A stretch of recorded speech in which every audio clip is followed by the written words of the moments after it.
Ya la clase se está grabando para que sea subida a la plataforma. A ver, la semana pasada estábamos hablando de las células procariotas, ¿no? Pero como yo les decía la semana pasada, no solamente existen células procariotas, sino que dentro de los seres vivos, animales, vegetales, existen otro tipo de células que son las células eucariotas y que lógicamente tienen características bien particulares o bien diferentes a lo que son las células procariotas. ¿Por qué diferentes? Porque las células eucariotas, por lo general, o en general, ellas tienen unas características mucho más complejas que las células procariotas. ¿Por qué razón? Porque una célula eucariota tiene muchas más estructuras de las que puede tener una célula procariota. Entonces, vamos a recordar un poquito. La primera diferencia que yo hablaba la semana pasada de una célula procariota es que ellas no tienen núcleo celular. Eso es lo primero que siempre tengo que recordar.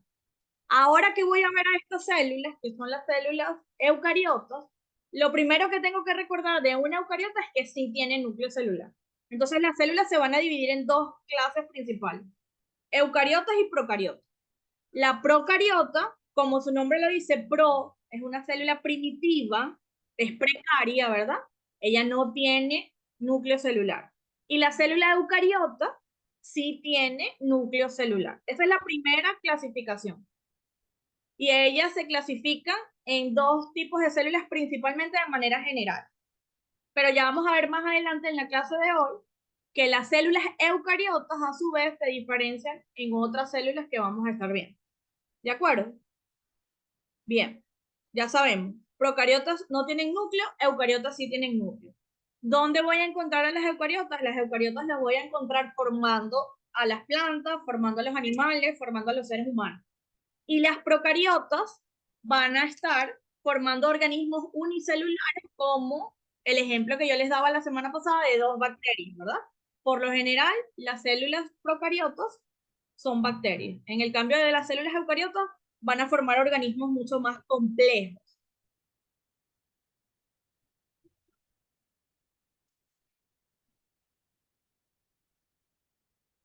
Bien, entonces, la clasificación de las células, de las células eucariotas, ellas son células compartimentadas.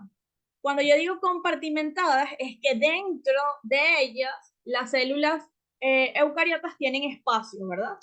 Y esos espacios que ellas tienen es como los órganos de nosotros los seres humanos. Nosotros los seres humanos tenemos el corazón, tenemos los riñones, tenemos los pulmones, tenemos el estómago, ¿verdad?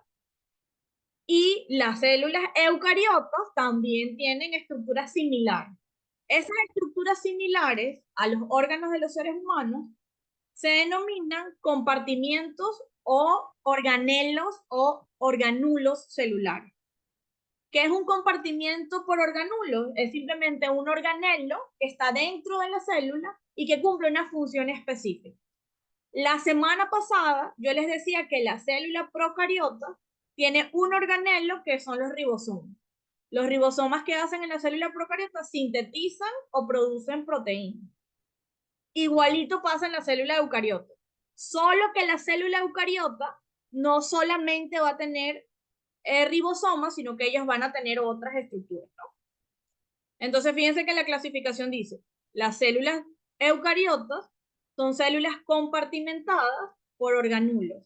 ¿Qué son los organulos? Son estructuras subcelulares membranosas como el núcleo y la mitocondria. Por ejemplo, el núcleo, que es una organela súper importante dentro de la célula, es una organela membranosa porque tiene una membrana nuclear.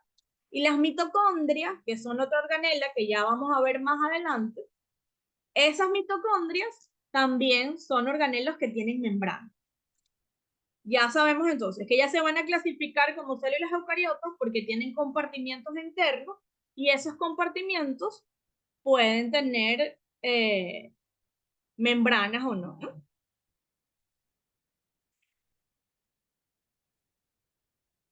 Tabata, me estás levantando la mano. Si quieres, me escribes por el chat para contestar tu pregunta, ¿no? Yesenia, sí, estoy hablando de la clase anterior. La clase ya está subida a la plataforma para que ustedes la vean. Ya la clase está grabada y está subida en la plataforma para que la vean todos y la puedan revisar las veces que quieran. Está subida desde el miércoles de esta semana.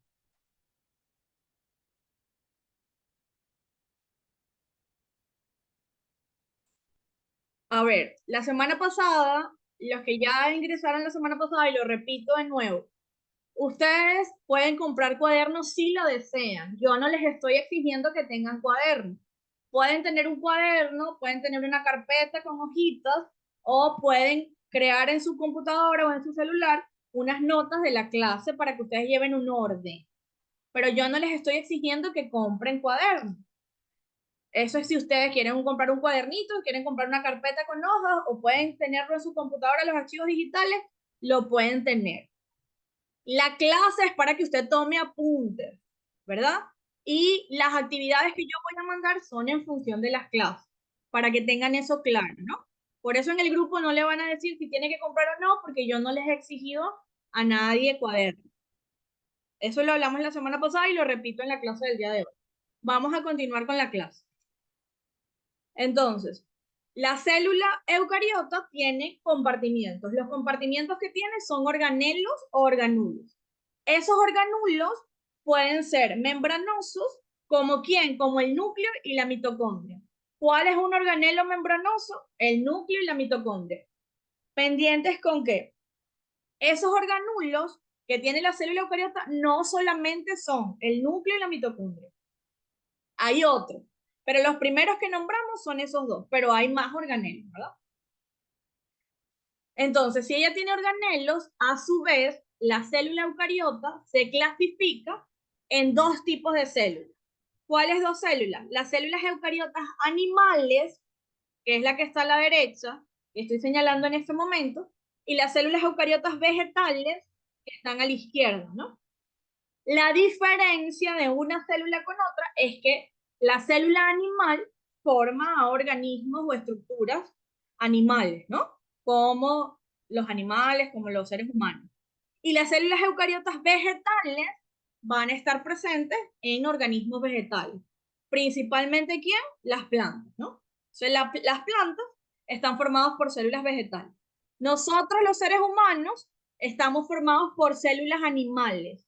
Todas las células que nosotros tenemos en nuestro cuerpo, como la célula de la piel, las células de la sangre, las células que nos permiten ver, las células que revisten a los pulmones, al hígado, al páncreas y así sucesivamente, son células eucariotas animales. ¿Por qué? Porque nosotros somos organismos complejos y una célula eucariota, animal y vegetal, es una célula compleja. Lo que nosotros sí no tenemos son células eucariotas vegetales, porque las vegetales solo las vamos a ver en las plantas, no las vamos a ver en los organismos animales. Esa es la primera clasificación que vamos a ver.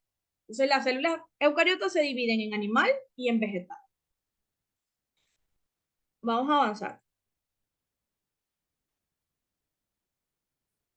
Bien. Dentro el tipo de organización de ellas, ¿no? ¿Cómo se organizan internamente?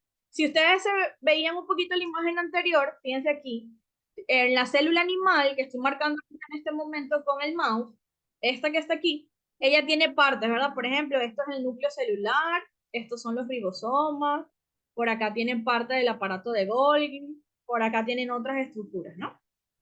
Cuando hablemos de la organización de ellas, vamos a hablar de las siguientes características. Bien, las células eucariotas son de una organización superior. ¿Por qué? Porque son más complejas. Por eso yo digo, o les explico ahí en la diapositiva, que son de una organización superior.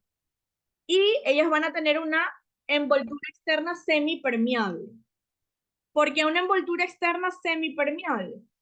Porque las células eucariotas tienen membrana plasmática. ¿Se acuerdan que yo les decía la semana pasada que todas las células tienen citoplasma, tienen pared celular, tienen membrana plasmática y tienen ribosomas, ¿no? Bueno, la célula eucariota tiene membrana plasmática. ¿Y por qué es semipermeable? Porque la membrana plasmática de la célula eucariota y de la procariota permite que pasen sustancias desde el medio externo hacia el medio interno.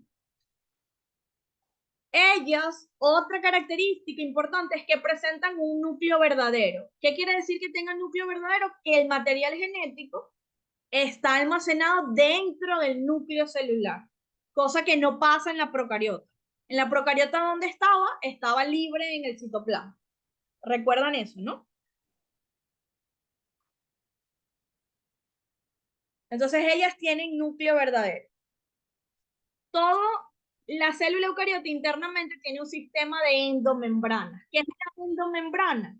Es una membrana que está dentro de la célula, ¿no? Endomembrana es de adentro. Cuando yo diga endo, estoy diciendo adentro. Y cuando yo diga exo, me voy a referir a algo de afuera. Pero una endomembrana es una membrana que está dentro de la célula. Ese sistema de endomembranas es dinámico y permite que la célula trabaje de forma adecuada. A ese sistema de membranas pertenecen varias organelas de la célula. ¿Cuáles organelas tienen membranas? Además del núcleo y de la mitocondria, hay organelas como. La primera organela que vamos a ver es el aparato de Golgi. El aparato de Golgi es una organela que está dentro de la célula y que modifica proteínas que se generan dentro de otra organela de la célula, que es el retículo endoplasmático. El retículo endoplasmático es una organela de la célula que genera proteínas. Bueno, el aparato de Golgi es otra organela que simplemente modifica a las proteínas que se generan en el retículo endoplasmático. Las modifica, las termina de arreglar, las clasifica de acuerdo a su tipo y las distribuye por la célula, ¿no? Manda unas proteínas a la membrana, manda otras proteínas fuera de la célula, manda unas proteínas para que mantengan a la célula en forma, ¿no? Otra organela de la célula es o son los retículos endoplasmáticos, ¿no? El retículo endoplasmático es una organela grande dentro de la célula, pero ella se divide en dos. ¿Cuáles son esos dos? El retículo endoplasmático rugoso, que simplemente se llama rugoso, ¿por qué? Porque tiene ribosomas pegados a él. Y si tiene ribosomas, entonces la función que él va a cumplir es sintetizar proteínas, porque ya saben que los ribosomas sintetizan proteínas. Entonces, primero, el retículo endoplasmático rugoso es rugoso porque tiene proteínas. Y si tiene proteínas, entonces sintetiza proteínas. ¿Qué quiere decir que sintetice proteínas? Eso quiere decir que produce proteínas, ¿no? Cada vez que yo diga sintetizar es que estoy produciendo, ¿no? ¿Qué estoy yo produciendo ahorita con ustedes? Estoy produciendo una clase, ¿no? ¿Qué producen ustedes en su trabajo? El material que generan en su trabajo. Yo produzco educación, ustedes producen en dependencia de su trabajo lo que ustedes hagan en su trabajo, ¿no? En que entonces, en el caso del retículo endoplasmático, él produce proteínas. Y el retículo endoplasmático rugoso tiene ribosomas pegados a su pared.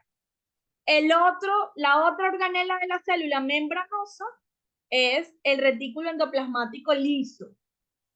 El liso, a diferencia del rugoso, no va a sintetizar proteínas, sino que él sintetiza lípidos. ¿Qué es un lípido?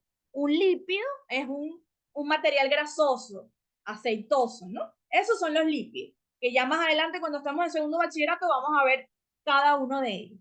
Pero recordamos entonces, el retículo endoplasmático rugoso produce proteínas. El retículo endoplasmático liso produce lípidos y los derivados. ¿Y el aparato de Golgi qué hace? Él modifica las proteínas que son producidas o las moléculas que son producidas tanto en el retículo endoplasmático liso como en el rugoso. Y las modifica, las clasifica y las distribuye en la célula o fuera de la célula.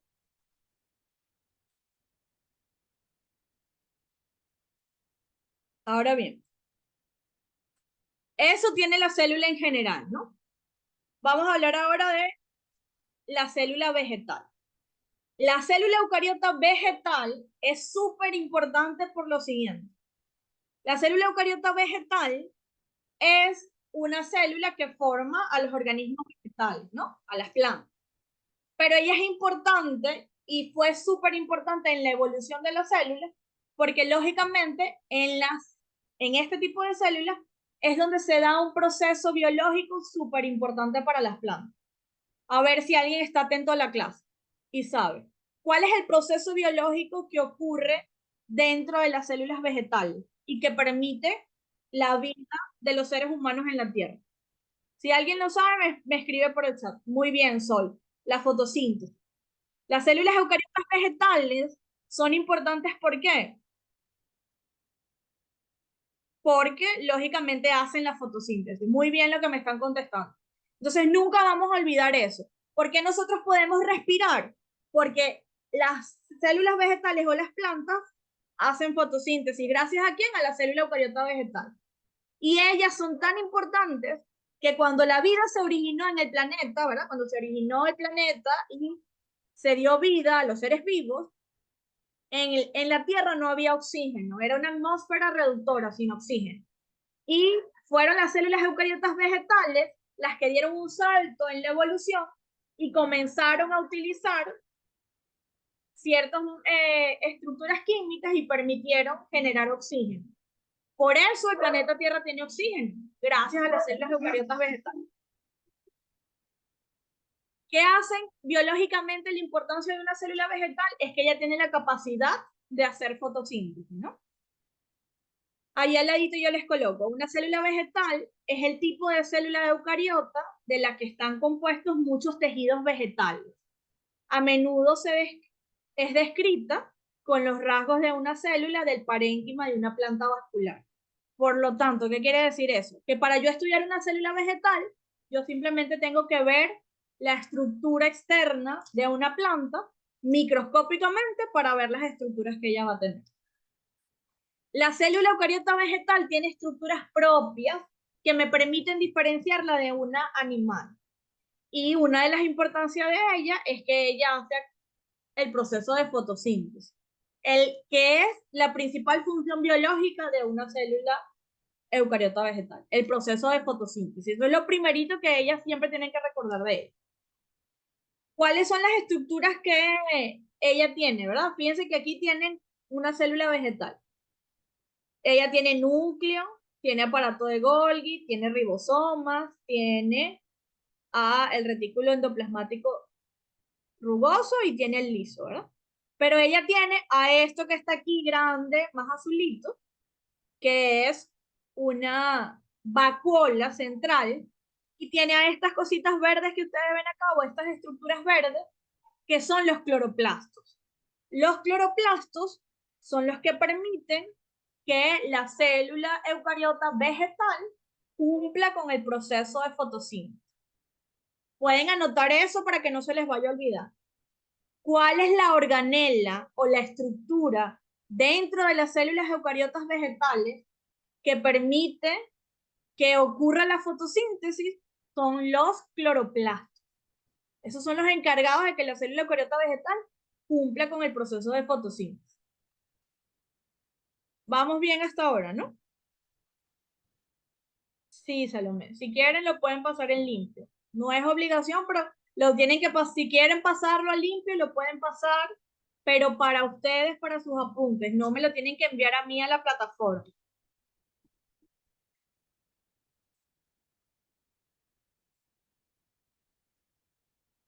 Bien, entonces vamos a hablar de la estructura de una célula vegetal. Las células vegetales, además de los cloroplastos, ellas tienen una pared celular. Por ejemplo, si nosotros vamos ahorita a la calle y conseguimos un árbol y vemos una hojita del árbol, usted ve y agarra una de esas hojitas y la aplasta con la mano, usted va a escuchar que suena en la mano como que si se está partiendo, ¿no? ¿Por qué? Que estamos rompiendo allí, estamos rompiendo una parte de la célula vegetal que se denomina pared celular. Y ella se diferencia de la célula eucariota animal porque las células eucariotas vegetales tienen pared celular. Esa es una de las primeras características. Segunda característica, ellas tienen una vacuola central. ¿Qué hace la pared celular? La pared celular es una capa rígida que se encuentra fuera de la membrana celular y rodea a toda la célula. Si ustedes ven la imagen que yo les coloqué allí, ¿verdad? La parte amarilla es la membrana plasmática de la célula eucariota vegetal. Y por fuera de la membrana plasmática hay una parte verde inmediatamente después de lo amarillo, que es la pared celular. Ella le da rigidez, le da forma a la célula y protege a la célula eucariota vegetal. Y lógicamente la hace que sea mucho más resistente. Entonces ya recordamos, tiene pared celular y tiene vacuola. La pared celular está por fuera de la membrana y le confiere rigidez a la célula y también apoya a generar la forma de la célula. Otra organela diferente a la que voy a encontrar en una célula eucariota animal es la vacuola. La vacuola central mantiene la presión de turgencia contra la pared celular. Es decir, aquí, ¿verdad? Esta es la vacuola. Y la vacuola es una estructura como una burbuja que está dentro de la célula. ¿Qué es la presión de turgencia? La presión de turgencia es la presión que ella genera y que empuja lo que está dentro de la célula hacia afuera y permite que entonces dentro de la célula se cree un espacio para que entren todas las organelas. Eso, ella mantiene la presión para que dentro de la célula tenga una forma. Eso hace la vacuola central. Y además de todo esto, otra organela bien importante en la célula, porque en la célula eucariota vegetal, porque le confiere su acción biológica, son los cloroplastos. ¿Qué hace un cloroplasto? Ellos capturan la energía luminosa. ¿Quién nos da energía luminosa? El sol. Entonces ellos la captan, la usan y la combinan con el agua y el dióxido de carbono para producir azúcares y usarlos como alimento. Al captar la energía luminosa, transforman el agua y el dióxido de carbono, liberan oxígeno y también producen una molécula importante para la vida, como lo es el azúcar, para muchos procesos metabólicos de la planta y también de nosotros los seres humanos cuando nosotros, por ejemplo, comemos vegetales, ¿no? Como la lechuga, la col y así sucesivamente. Entonces recordamos, la célula eucariota vegetal tiene diferente a la animal, a la pared celular, a la vacuola central y al escleroplasma. La vacuola central mantiene la presión dentro de la célula, permitiendo que empujar las estructuras hacia la pared. Mantiene la presión de turgencia. Los cloroplastos hacen el proceso de fotosíntesis y permiten el proceso de fotosíntesis y la pared celular rodea a la célula, la protege y le da la forma, ¿no? La clase está siendo grabada, sí, la clase está siendo grabada. Todavía no está guardada porque no la hemos terminado, pero la clase sí va a estar guardada para que ustedes la vean. No pueden irse atrasando con las clases, porque ya la semana que viene van a tener clase de otras materias. Y si no le prestan atención a las clases y simplemente las dejan acumular para después verlas, se les va a hacer más difícil. La semana que viene comienzan con filosofía y emprendimiento y eso, son materias que se van sumando a la malla curricular, ¿no?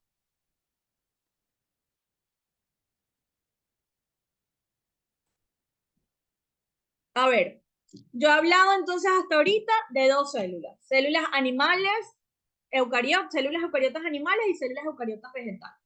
Vamos a ver en qué se parecen y en qué se diferencia una célula eucariota animal de una célula eucariota vegetal.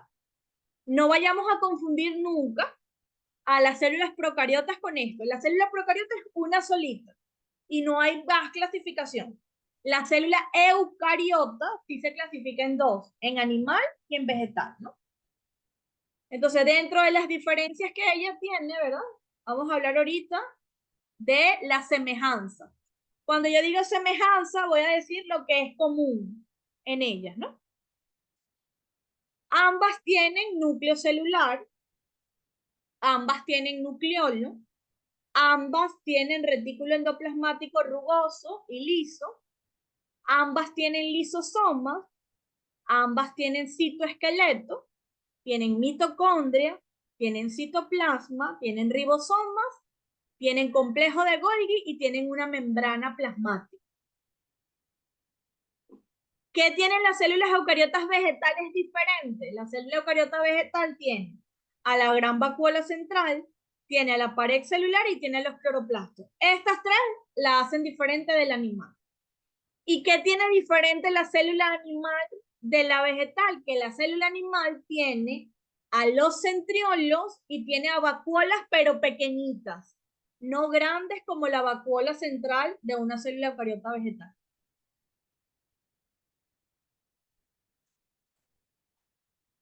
Ya vamos a contestar eso, ¿no? Ya vamos a avanzar con la clase y al final yo les contesto las preguntas. Entonces, todo lo que está aquí en el centro son estructuras que son iguales en la célula vegetal y en la célula animal. Y lo que está a los lados es lo propio de ella. Lo que voy a encontrar en la vegetal y no voy a encontrar en la animal. Y al revés, ¿no? Lo que encuentro en la animal que no está en la vegetal. Esas son las semejanzas. Las diferencias son poquitas, ¿no? A ver, entonces vamos a ver algunas diferencias que ella tiene.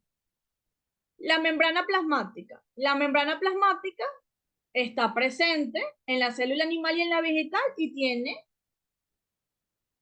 colesterol en la animal y en la vegetal no tiene colesterol. Hay ausentes del colesterol. Los cloroplastos, ¿están presentes en el animal? No, pero en la vegetal sí están presentes. La nutrición de la célula eucariota animal es heterótrofa y la nutrición en la célula vegetal es autótrofa. ¿Qué es una nutrición heterótrofa? Es una nutrición donde la célula necesita de los nutrientes producidos por otro organismo para ella poder alimentarse. Mientras que la nutrición autótrofa es cuando yo mismo fabrico mi alimento, ¿no? No necesito de nada para alimentarme porque yo soy capaz de fabricar mi propio alimento. Las células animales son heterótrofas, ellas no fabrican su propio alimento. Las células vegetales sí tienen la capacidad de fabricar su propio alimento. La energía. La energía en las células animales es producida dentro de ellas por la mitocondria. Y en las células vegetales, la energía la obtiene gracias al proceso de fotosíntesis que lo llevan a cabo los cloroplastos. Las vacuolas. Las vacuolas en la célula animal son pequeñas, en la célula vegetal son de gran tamaño. Los centrosomas están presentes en una célula animal, pero están ausentes en una vegetal. Son estructuras que le dan unas características estructurales bien particulares a la célula. Y en cuanto a la forma, la mayoría de las células animales tienen muchísimas formas diferentes y las células eucariotas vegetales tienen una forma prismática, más o menos como una figura geométrica, como un prisma. Por lo general, la mayoría de ellas tiene forma prismática. Entonces, estas son las diferencias. Esto es importante que lo tengan, lo pueden copiar en su cuaderno de resumen y también en su cuaderno pueden copiar la imagen anterior que hablaba de las características semejantes, ¿no? Las estructuras semejantes. Bien, vamos a ir contestando las preguntas para seguir con otra parte de la clase ahorita.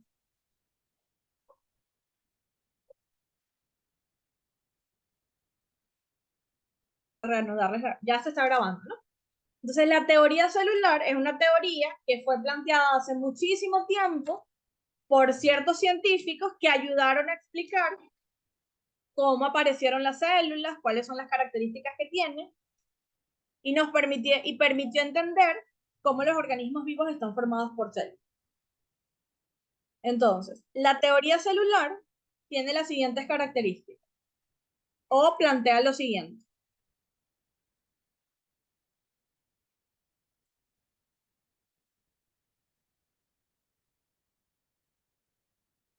La teoría celular me habla, ¿verdad? Viene desde hace mucho tiempo. Fíjense que esta línea de tiempo viene desde el siglo XVII, ¿no? Aquí.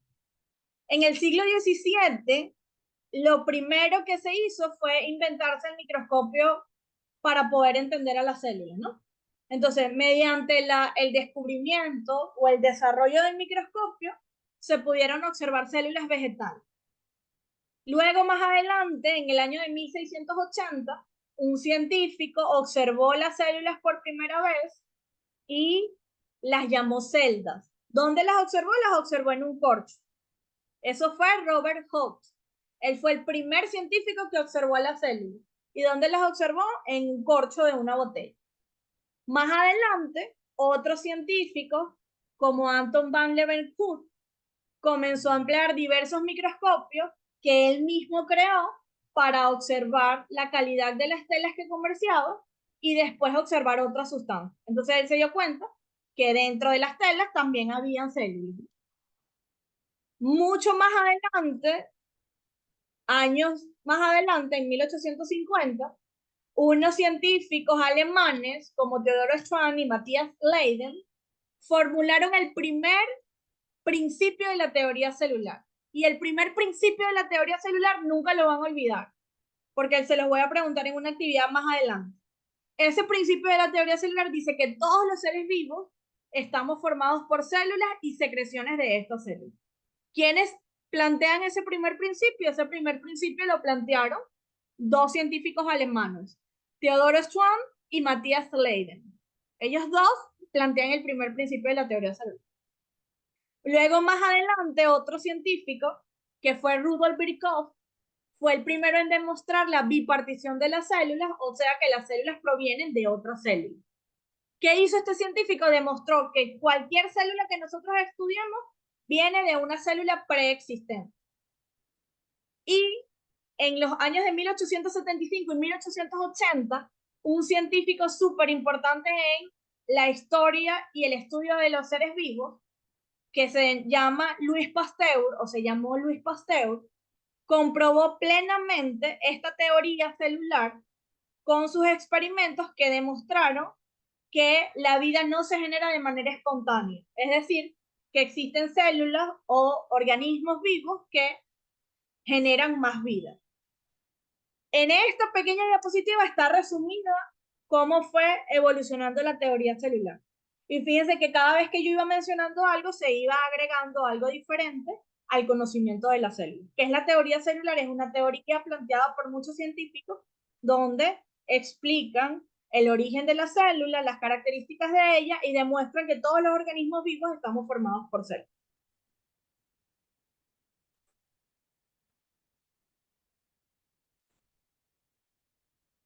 La teoría celular es uno de los más importantes y centrados postulados del campo de la biología moderna. Cada vez que nosotros estudiamos biología, una de las cosas que tenemos que saber es que existe la teoría celular. ¿Y qué demostró la teoría celular? Ella planteó o demostró que absolutamente todos los seres vivos están compuestos por células. Y esto incluye a todos los organismos de nuestro planeta. Una bacteria que veíamos la semana pasada es una célula. Nosotros los seres humanos tenemos millones de células internamente, los animales y las plantas también tienen células, ¿no? La teoría celular fue un descubrimiento exitoso, ¿no? Así como hoy en día lo es la inteligencia artificial, bueno, el descubrimiento de la teoría celular fue hace muchos años lo que es hoy el descubrimiento de la inteligencia artificial. Revolucionó para siempre la manera en que el ser humano comprende la vida y la organiza, porque gracias a ella yo puedo decir que una planta tiene cloroplasto, o que una bacteria es un organismo unicelular y está formado por células procariotas, o que los seres humanos tenemos diferentes tipos de células animales. A partir de la demostración de esta teoría, se dieron los primeros indicios del origen de la vida y de la manera en la que se da la reproducción de la célula. Además, permitió comprender diferentes procesos biológicos que ocurren en la unidad básica de la vida, que es la célula, ¿no? Gracias a todo lo que fue la teoría celular, se pudo entender cómo trabaja la célula internamente y cómo cumple sus procesos. Todo el material que estamos viendo y este también se va a subir a la plataforma. Solo les voy a pedir algo, ¿verdad?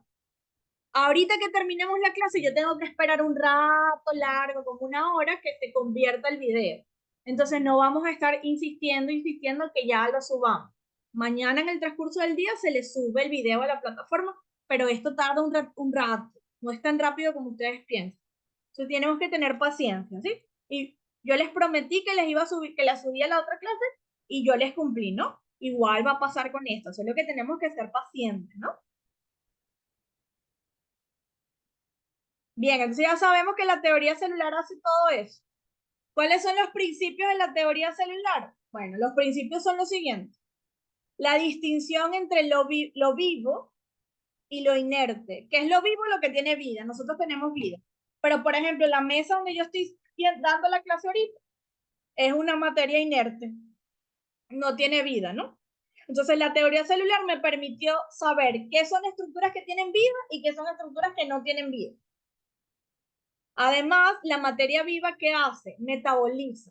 Si ella metaboliza, tiene la capacidad de nutrir. ¿Y qué es metabolizar? Por ejemplo, cuando nosotros comemos, ahorita que terminemos la clase, que ustedes vayan a comer, ¿verdad?